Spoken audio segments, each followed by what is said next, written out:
Hey everybody, it's Christine and I'm coming to you from a rainy kind of dreary day in Chapel Hill. I'm kind of liking it. The leaves are changing colors and it actually feels like fall. I'm here to speak tonight at Duke, and one of the many things I really actually love about traveling is it gets me out of my routine. And my vlog for you this week has to do with the pitfalls and downsides of habits and routines.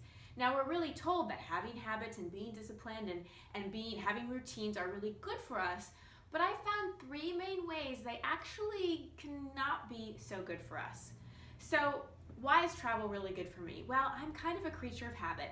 Maybe it's because I'm a Virgo, maybe it's because I'm the oldest, maybe it's because my dad's a CPA, or maybe it's because of a lot of reasons, but I really do stick to routines. I make my bed every day, I have the same morning routine. When I'm in LA, I go to the same classes at Equinox, and I take comfort in that, which is why it's so important for me to shake things up.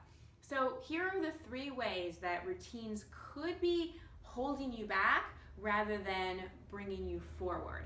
So the first one will kind of be obvious to you, which is they just make us way too comfortable. Now, it's wonderful at the beginning to establish routines when we want to start a new habit. For example, exercise. You need to have a routine before it becomes something that you just do naturally. But after you do it for a while, if you do the same thing at the gym every day or every week or whatever, you're not going to see results. You have to mix it up. The other thing is we don't grow within our comfort zone. We don't learn new things. We're not training a new muscles, both literally and figuratively, when we're just in our comfort zone.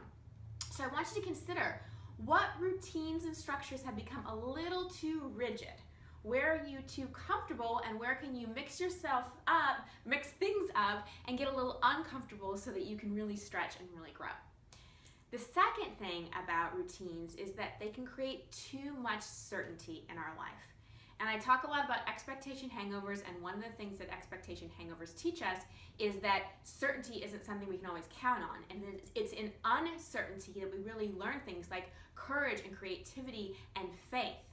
So if your day-to-day is a little too predictable, we all like certainty, we all like control, I know that, our egos love that, but if things are too predictable and you're never getting quote-unquote lost in your life and you're never dealing with uncertainty, then how do you have new creative thinking? How do you continue to flex those courage muscles and faith muscles? So if your life is a little too predictable, throw some spontaneity in it so that you can continue to really transform and really grow.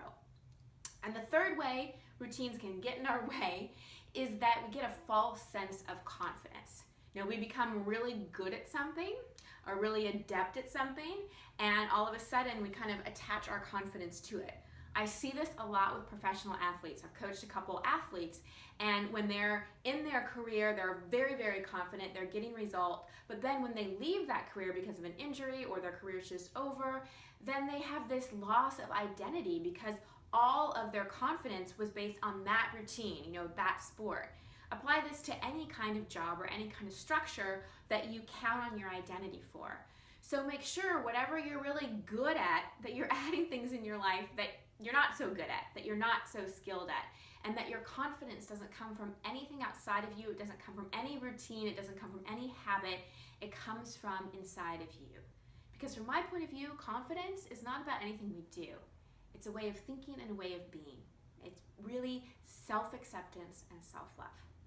So I hope this offers you some things to think about.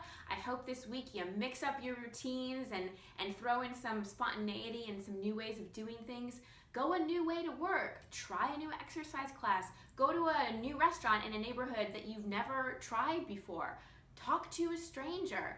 Watch something different on TV if you watch TV.